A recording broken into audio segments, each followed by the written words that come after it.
Bismillahirrahmanirrahim. Assalamualaikum warahmatullahi wabarakatuh. Salam sejahtera. Semoga kita selalu diberi kesehatan oleh Allah Subhanahu wa Ta'ala. Baiklah, untuk mengawali semua ini, saya akan menyampaikan materi pertama, yaitu mata pelajaran PPKN kelas 9. Bab pertama yaitu keberagaman masyarakat Indonesia dalam bingkai Bhinneka Tunggal Ika.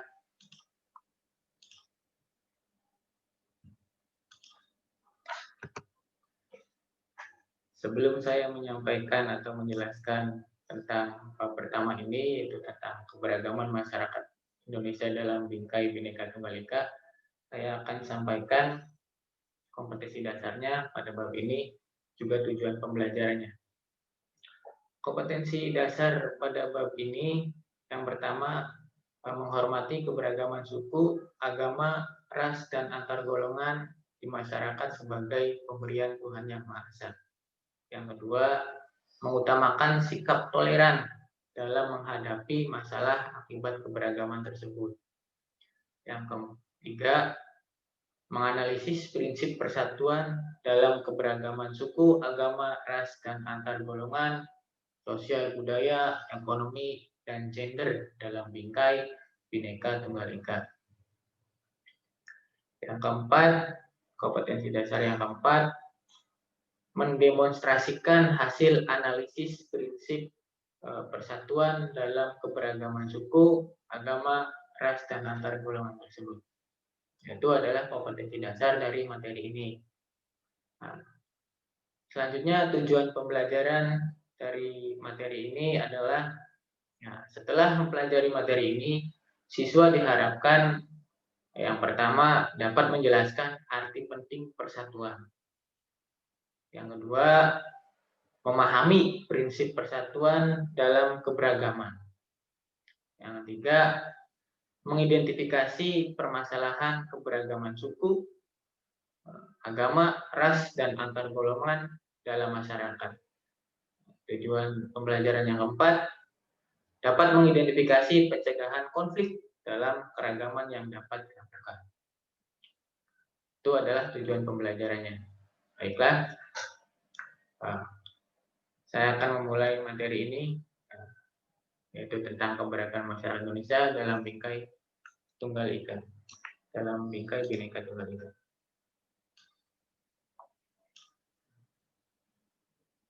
Yang pertama tentang arti persatuan dalam kebangsaan. Sebelum masuk ke situ, bangsa Indonesia adalah bangsa yang majemuk, di mana kemajmukan tersebut dapat dilihat dari berbagai keragaman yang ada.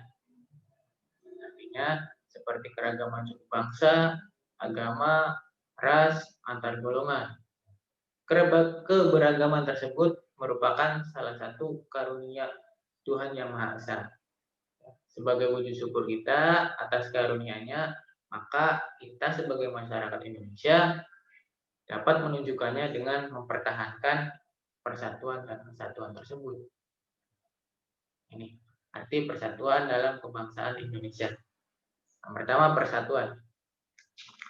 Persatuan berarti perkumpulan dari berbagai komponen yang membentuk menjadi satu. Ya. Artinya, kesatuan erat hubungannya dengan keutuhan. Dengan kesatuan bangsa Indonesia berarti keadaan yang merupakan satu keutuhan sebagai bangsa Indonesia. Itu persatuan. Selanjutnya kesatuan. Kesatuan merupakan hasil perkumpulan dari berbagai komponen yang telah menjadi satu dan utuh. Adapun kesatuan bertanah air merupakan satu keutuhan di dalam wilayah yang dihuni secara turun-temurun oleh bangsa Indonesia. Itu arti persatuan dalam kebangsaan Indonesia. Jauh sebelum kemerdekaan, persatuan bagi bangsa Indonesia memiliki makna yang sangat mendalam sepanjang sejarah perjuangan bangsa. Yaitu yang pertama, berkat persatuan dan kesatuan dari segenap elemen bangsa dapat mengusir penjajah. Yang kedua, dapat mendirikan negara atas kehendak bangsa sendiri. Yang ketiga, dapat berjuang mempertahankan kemerdekaan. Yang keempat, dapat mengisi kemerdekaan dengan upaya-upaya pembangunan nasional.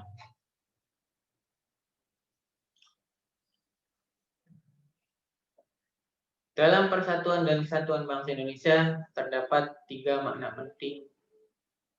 Yang pertama, rasa persatuan dan kesatuan menjalin rasa kebersamaan dalam saling melengkapi antara satu dengan yang lain. Yang kedua, menjalin rasa kemanusiaan dan sikap saling toleransi serta rasa harmonis untuk hidup berdampingan. Yang ketiga, menjalin rasa persahabatan, kekeluargaan, dan sikap tolong-menolong antar sesama, serta sikap nasionalisme.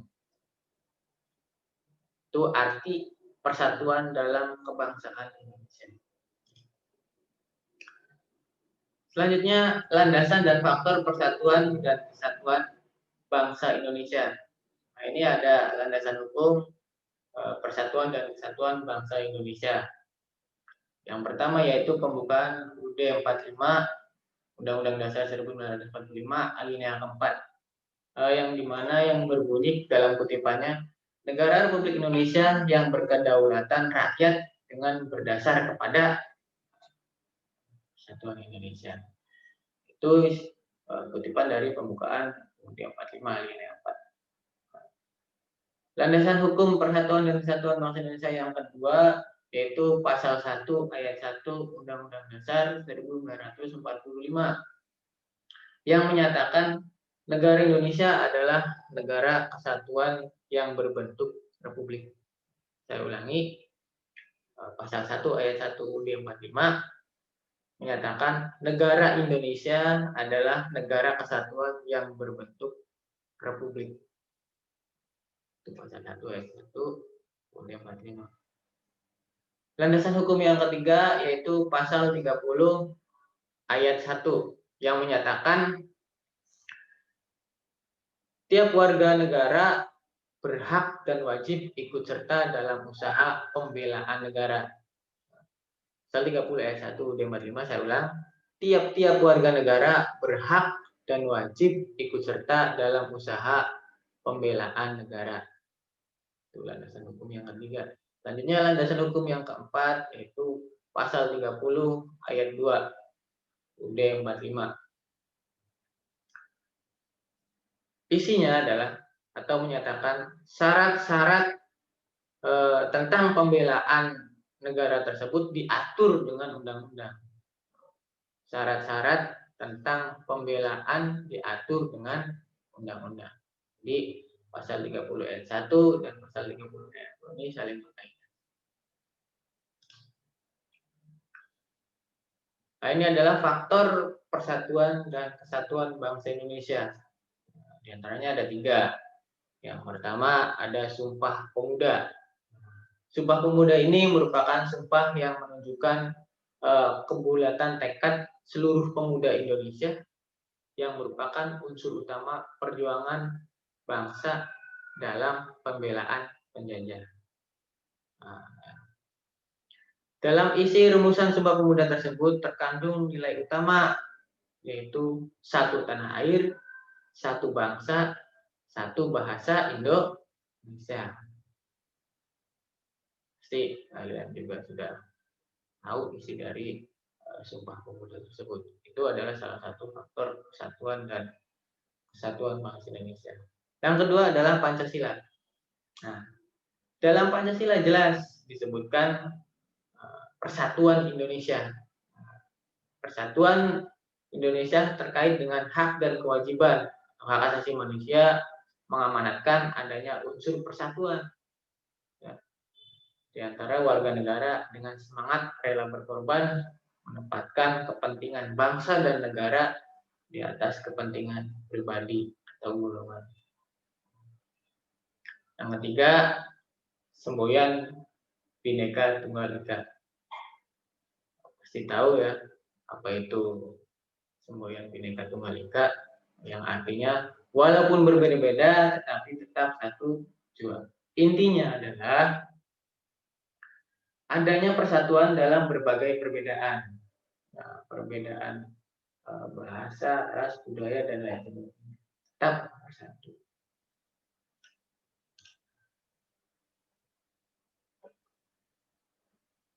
Alat dan sikap pemersatu bangsa Indonesia. Alat pemersatu bangsa Indonesia. Yang pertama, dasar negara Pancasila. Yang kedua, Undang-Undang Dasar 1945. Yang ketiga, semboyan Bhinneka Tunggal Ika. Yang keempat, Negara Kesatuan Republik Indonesia. Yang kelima, lambang-lambang identitas nasional seperti bendera merah putih, lambang negara Garuda Pancasila, serta lambang kebangsaan Indonesia Raya.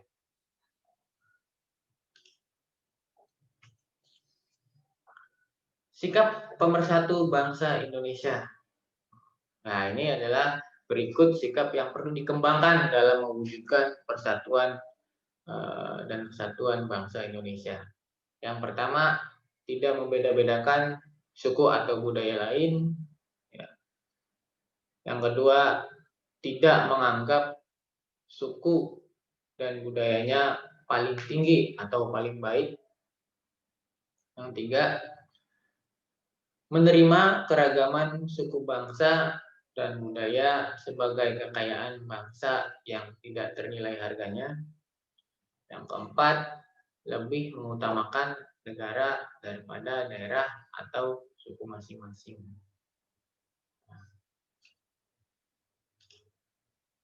Oke,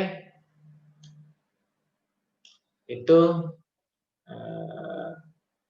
pertemuan kali ini atau materi pertama pada bab pertama, yaitu tentang keberagaman masyarakat Indonesia dalam Bhinneka Tunggal Ika.